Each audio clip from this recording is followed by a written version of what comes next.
الحمد لله نحمده ونستعينه ونستغفره ونؤمن به ونتوكل عليه ونعوذ بالله من شرور أنفسنا ومن سيئات أعمالنا من يهده الله فلا مضل له ومن يضلله فلا هادي له ونشهد أن لا إله إلا الله وحده لا شريك له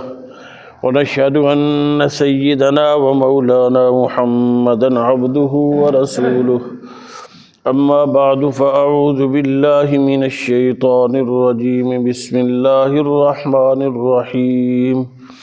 إن الله يأمر بالعدل والإحسان وإيتاء ذي القربى وينهى عن الفحشاء والمنكر آمنت بالله صدق الله العظيم وصدق رسوله النبي الكريم الأمين ونحن على ذلك لمن الشاهدين والشاكرين والحمد لله رب العالمين يا رب صل وسلم دائما أبدا على حبيبك خير الخلق كلهم اللهم صل على محمد وعلى آل محمد كما صليت على إبراهيم وعلى آل إبراهيم إنك حميد مجيد اللهم بارك على محمد وعلى آل محمد كما باركت على إبراهيم وعلى آل إبراهيم إنك حميد مجيد۔ انتہائی واجب الاحترام معزز سامعین، محترم بزرگوں، بھائیوں، دوستوں، بچوں، قرآن پاک کی ایک آیت کریمہ کا کچھ حصہ میں نے آپ کے سامنے تلاوت کیا ہے۔ یہ دنیا امتحان کی جگہ ہے، عمل کرنے کی جگہ ہے۔ یہاں عمل ہے، حساب نہیں، بدلہ نہیں۔ اور مرنے کے بعد آنے والی زندگی جو اصل زندگی ہے، وہاں عمل نہیں ہے، حساب اور بدلہ ہے۔ اس جہان کے اندر بندے کا ایک آنکھ کا آنسو وہ زندگی بھر کے گناہوں کو ختم کرنے کے لیے کافی ہے۔ حدیث مبارکہ ہے، مفہوم اس طرح ہے، اللہ کے نبی صلی اللہ علیہ وسلم نے ارشاد فرمایا، اللہ کے ڈر کی وجہ سے، اللہ کے خوف کی وجہ سے، اپنے کیے ہوئے کرتوتوں کو یاد کر کے اللہ کے سامنے شرمندگی کی وجہ سے، ایمان والے کے، مسلمان کے، کلمہ پڑھنے والے کی آنکھ سے مکھی کے سر کے برابر بھی پانی نکل آیا، اللہ سے ڈرتے ہوئے، اللہ کے سامنے توبہ کرتے ہوئے، معافی مانگتے ہوئے، اس کی آنکھ سے اتنا پانی نکل آیا کہ جتنا مکھی کا سر ہے، تو فرمایا اس کے 50 سال کے، 60 سال کے، 100 سال کے، اس کی گزشتہ گزری ہوئی ساری زندگی کے گناہوں کی معافی کے لیے وہ اتنا ہی کافی ہے، وہ کافی ہے۔ چونکہ یہ دارالعمل ہے، عمل کرنے کی جگہ ہے، عمل کرنے کا گھر ہے دنیا۔ یہاں چھوٹا سا عمل کیا، معافی مل گئی۔ دوسری حدیث مبارکہ فرمایا، آخرت میں بندہ اللہ کے دربار میں کھڑا اتنا روئے گا کہ اس کی آنکھوں سے نکلنے والے پانی میں کوئی اپنے پاؤں میں ڈوبا ہوا ہوگا، کوئی پنڈلیوں تک ڈوبا ہوا ہوگا، کوئی کمر تک، اور کوئی سارے کا سارا بھی اس پانی میں ڈوبا ہوا ہوگا، اور اس کی آنکھوں سے پانی نکلتے نکلتے پانی ختم ہو جائے گا، پھر پیپ نکلے گی، وہ ختم ہو جائے گی، پھر خون نکلے گا، وہ ہزاروں سال یہ اللہ کے دربار میں کھڑا رو رہا ہے، روتے روتے روتے ہزاروں سال کے بعد ایک دفعہ آواز آئے گی، کیا بات ہے بندے؟ لیکن وہاں اتنا رونا کسی کام نہیں آئے گا، کسی کام نہیں آئے گا۔ یہاں دنیا میں ایک مکھی کے سر کے برابر نکلا ہوا آنسو گناہوں کی معافی کے لیے کافی ہو جاتا ہے۔ تو یہ دنیا کی زندگی امتحان کی جگہ ہے، اللہ نے دنیا میں بھیجا اس لیے، الذی خلق الموت والحیات لیبلوکم ایکم احسن عملا، فرمایا اللہ نے موت زندگی کا نظام چلایا اس لیے کہ اللہ دیکھنا چاہتے ہیں کہ مجھے راضی میرے حکموں کے مطابق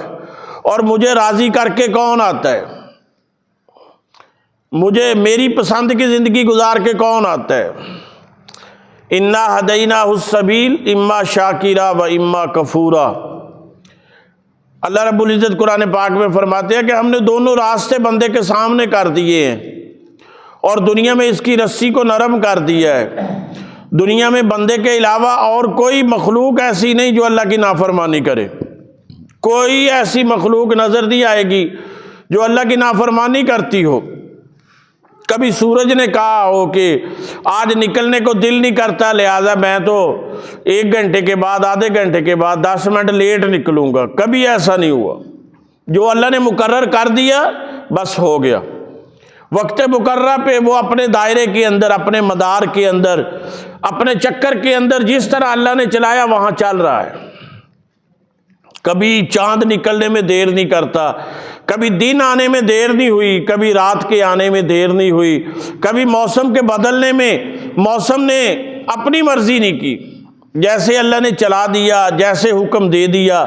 کائنات کی ایک ایک چیز اللہ کے حکم میں جکڑی ہوئی ہے۔ انسان کو اللہ نے کائنات کا دلہا بنا کے دنیا میں بھیج کے اس کی رسی کو نرم کر کے فرمایا اس کے سامنے راستے دونوں سامنے رکھ دیے،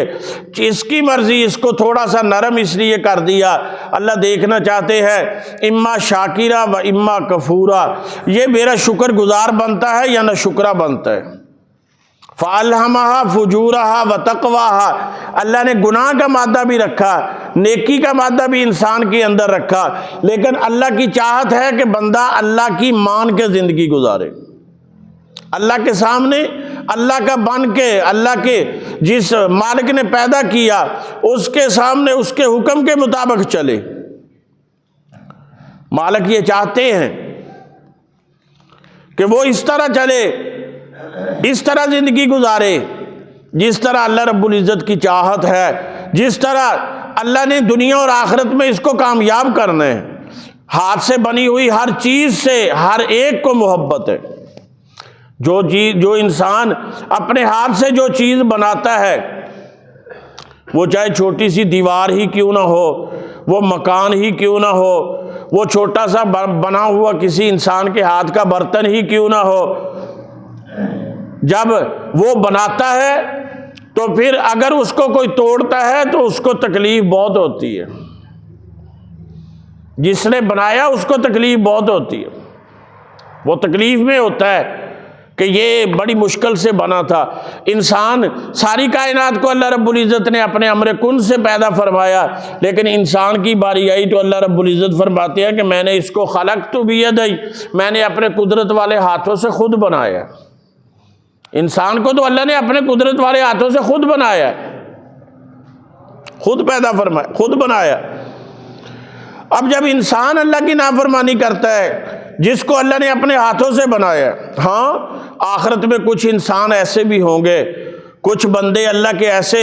مہمان خصوصی بھی ہوں گے جو دنیا میں اللہ نے فرما دیا،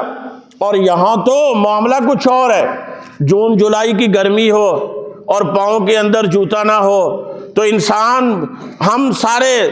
عقل مند، ہر بندہ سوچ اور سمجھ سکتا ہے کہ اس وقت کیا حال ہوتا ہے۔ سخت گرمی کی دوپہر، جون جولائی کی دوپہر، اور پاؤں میں جوتا نہیں، اور سورج اپنی جوانی میں پوری آب و تاب کے ساتھ چمک رہا، اور پاؤں میں جوتا نہ ہو تو کیا حال ہوتا ہے۔ ابھی کیا ہے، ابھی یہ 9 کروڑ میل دور زمین سے چمک رہا ہے، مالک نے 9 کروڑ میل دور یہ سورج چمک رہا ہے، اور اس کی ساری آنکھیں نہیں کھلی، 1 یا 2 اللہ نے کھول لی ہیں، اس جیسی کتنی آنکھیں اور ہیں، اور زمین مٹی کی ہے۔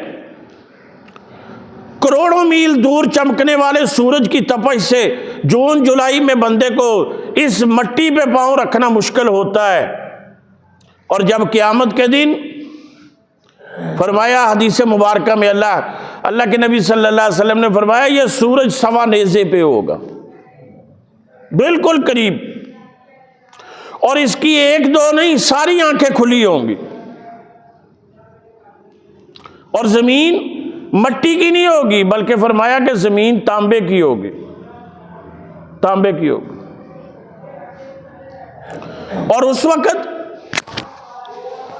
اللہ کے عرش کے سائے کے علاوہ اور کوئی سایہ نہیں ہوگا، صرف اللہ کے عرش کا سایہ ہوگا، اس کے علاوہ کوئی سایہ نہیں ہوگا۔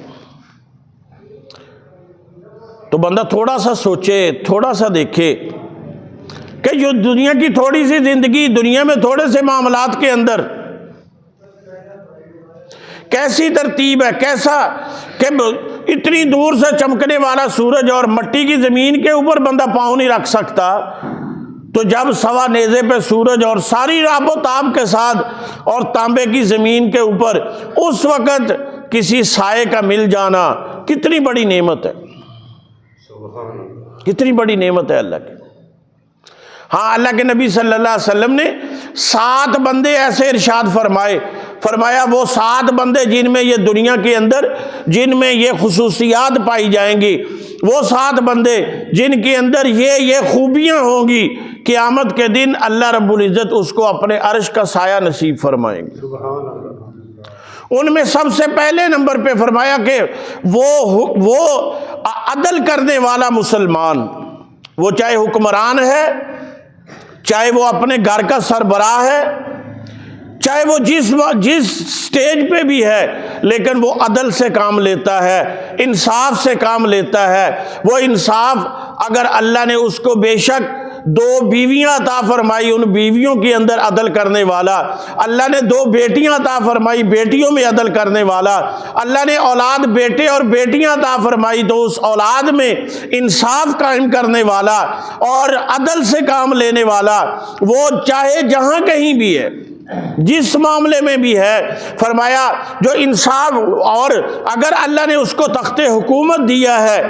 تو فرمایا کہ وہ تخت حکومت پہ بیٹھا ہوا، حکمرانی کرتا ہوا عادل حکمران جو ہے، جو حکمرانی کے اندر بھی عدل کرتا ہے، ہر ایک کے ساتھ انصاف کی بات کرتا ہے، انصاف کے تقاضے پورے کرتا ہے، فرمایا قیامت کے دن اللہ رب العزت اس کو اپنے عرش کا سایہ نصیب فرمائیں گے۔ اور اللہ کے نبی صلی اللہ علیہ وسلم نے اپنی سنت مبارکہ سے بہت ساری باتیں ارشاد فرما دی، فرمایا جب کبھی تو کسی اللہ کے نبی صلی اللہ علیہ وسلم کی عادت مبارکہ تھی، جب کہیں سفر کے لیے تشریف لے کے جاتے تو سب سے آخر میں حضرت فاطمہ کے گھر سے ہو کے پھر تشریف لے جاتے، بیٹی کے گھر سے، اور جب واپس تشریف لاتے تو سب سے پہلے بیٹی کے گھر آتے،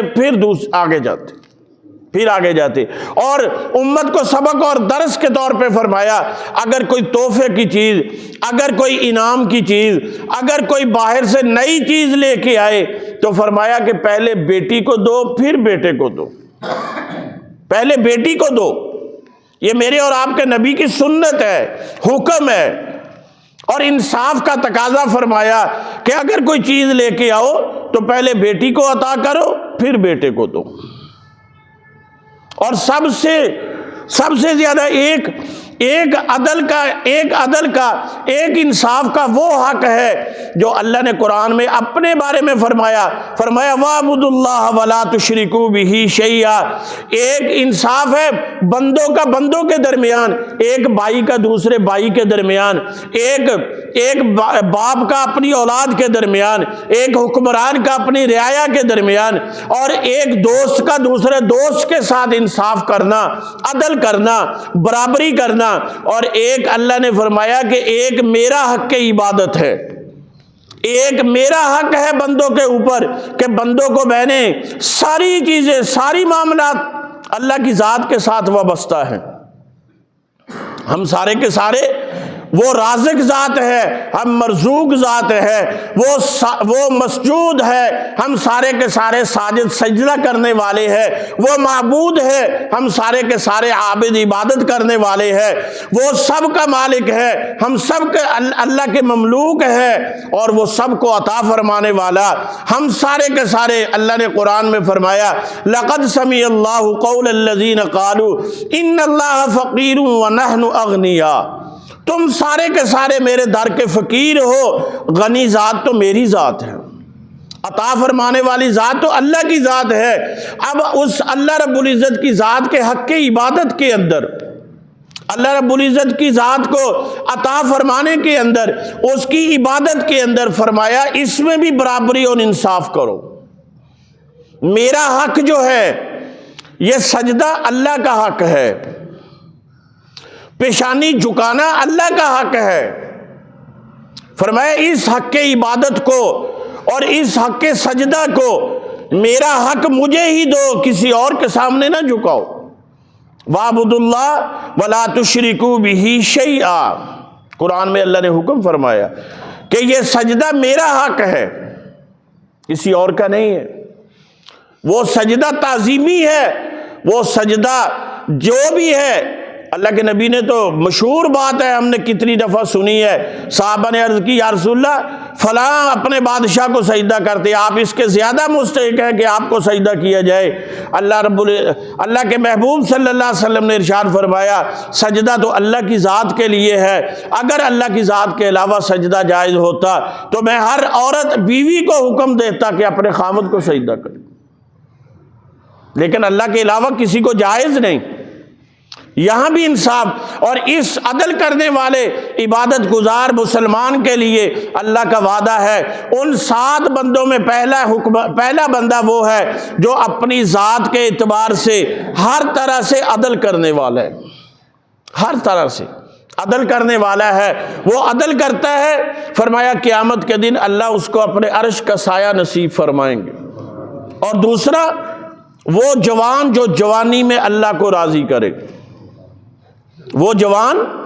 جو جوانی میں اللہ کو راضی کرے۔ بڑھاپے میں آنا بھی ٹھیک ہے، اپنی جگہ پہ ہے، اپنی جگہ پہ ہے، ٹھیک ہے، لیکن جوانی کی عبادت اللہ کو بڑی پسند ہے۔ کھول دیو یار، کھول دیو، یہ بھی کنڈی کھول کے دونوں دروازے، ادھر کنڈی کھول دے، اتو کنڈی کھول کے دونوں دروازے کھول دے۔ جوانی کی عبادت اللہ کو بڑی پسند ہے۔ ہاں جوانی مستانی ہے، اپنی جگہ پہ ہے، لیکن اگر یہ ہو جو دینا جانتا ہے وہ لینا بھی جانتا ہے، جو تندرستی دیتا ہے اس کے لیے بیماری کا لانا کوئی مشکل نہیں ہے، جو بناتا ہے وہ بگاڑ بھی سکتا ہے۔ اس جوان کی، جس جوان کی راتیں اللہ کے ڈر کی وجہ سے پاک ہوں، جس کی تنہائیاں اللہ رب العزت کے خوف کی وجہ سے اللہ کی ذات کے سامنے پاک ہوں، اس کی پیشانی پہ اور اس کی جوانی کی عمر پہ وہ جوانی کے اپنی عمر کو داغدار نہ کرے، جوانی میں اللہ کو راضی کرنے کی کوشش کرے۔ وہ جوان جو جوانی میں اللہ کو راضی کرتا ہے، فرمایا ان 7 بندوں کے، میرے اور آپ کے آقا جناب محمد رسول اللہ صلی اللہ علیہ وسلم نے ارشاد فرمایا کہ ان 7 بندوں میں دوسرا بندہ وہ ہے جو جوانی میں اللہ کو راضی کرتا ہے، جس کے دن اور رات اللہ کی رضا کے مطابق گزرتے ہیں، جس کی تنہائیاں اللہ کے خوف کی وجہ سے اس میں کوئی گناہ نہیں ہوتا، اس کے اندر ہاں ایک تنہائی کا ذکر اللہ رب العزت نے بھی فرمایا ہے کہ ایک جگہ میرے پیغمبر یوسف کو آگے سے آگے کمروں میں لے جا کے اور اپنے بنے ہوئے پتھر کے مورت کے اوپر کپڑا ڈال کے، پھر قرآن نے اس کا نقشہ کھینچا، وغلقت الابواب وقالت حیت لک، دروازوں کو تالے لگاتے ہوئے، دروازے بند کرتے ہوئے، اور اس کو قریب لے جا کے پھر اپنے قریب بلانے کی اور اس کو یوسف علیہ السلام کو پھسلانے کے لیے ایک دعوت دی جا رہی ہے تنہائی کے اندر، اور یوسف علیہ السلام پوچھتے ہیں اس مورت کے اوپر، اس بت کے اوپر کپڑا کیوں ڈالا؟ یہ میرا معبود ہے، یہ دیکھے نا، یہ دیکھے نا۔ تو یوسف علیہ السلام فرماتے ہیں اپنے معبود سے تو نے چھپنے کے لیے تو کپڑا ڈال دیا، لیکن میرا معبود تو وہ ہے کہ کالی رات میں کالے پہاڑ پہ کالی چونٹی چلتی ہے، میرا رب تو اس کو بھی دیکھتا بھی ہے، اس کی سنتا بھی ہے، اس سے کوئی چھپ نہیں سکتا۔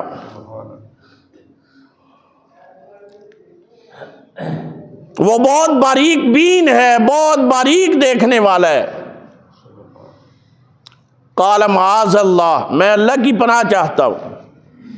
اللہ کی پناہ چاہتا ہوں۔ وہ جوان جس کی جوانی اللہ کے ڈر اور خوف کی وجہ سے پاک رہے، فرمایا اللہ قیامت کے دن اپنے عرش کا سایہ نصیب فرمائیں گے، عرش کا سایہ نصیب فرمائیں گے۔ اور اس کے ساتھ وقت ختم ہو رہا ہے، اس سے اگلا جن دو جوانوں کا، جن دو لوگوں کا ملنا اور بچھڑنا اللہ کی رضا کے لیے ہو، من احب للہ ابغض للہ، جن دو کی آپس میں محبت بھی اللہ کے لیے اور آپس میں بچھڑنا بھی اللہ کے لیے، اگر کسی جگہ اکٹھے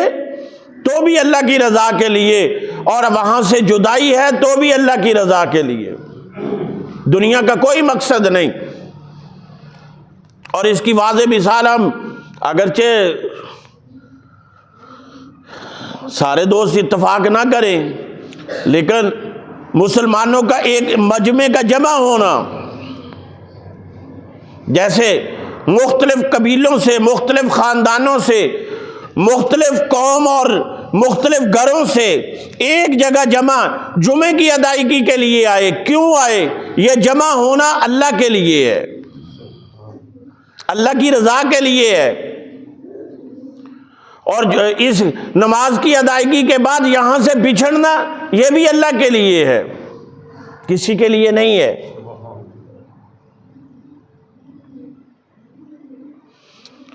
کچھ مسلمانوں کا کسی ایک جگہ پہ جمع ہو کے اللہ اور اس کے رسول کا ذکر کرنا، اللہ صرف اللہ کو راضی کرنے کے لیے، اور وہاں سے بچھڑنا، اللہ فرمایا ان دو مسلمانوں کا آپس میں بچھڑنا اور آپس میں ملنا اللہ کی رضا کے لیے ہو، ان دونوں کے لیے بھی اللہ کے نبی نے وعدہ فرمایا ہے کہ یہ دونوں بھی قیامت کے دن اللہ کے عرش کے سائے کے نیچے ہوں گے۔ باقی وقت رہا، کبھی زندگی رہی، ملاقات رہی تو پھر انشاءاللہ کبھی اگلی بات عرض کرنے کی کوشش کروں گا۔ وما علینا الا البلاغ۔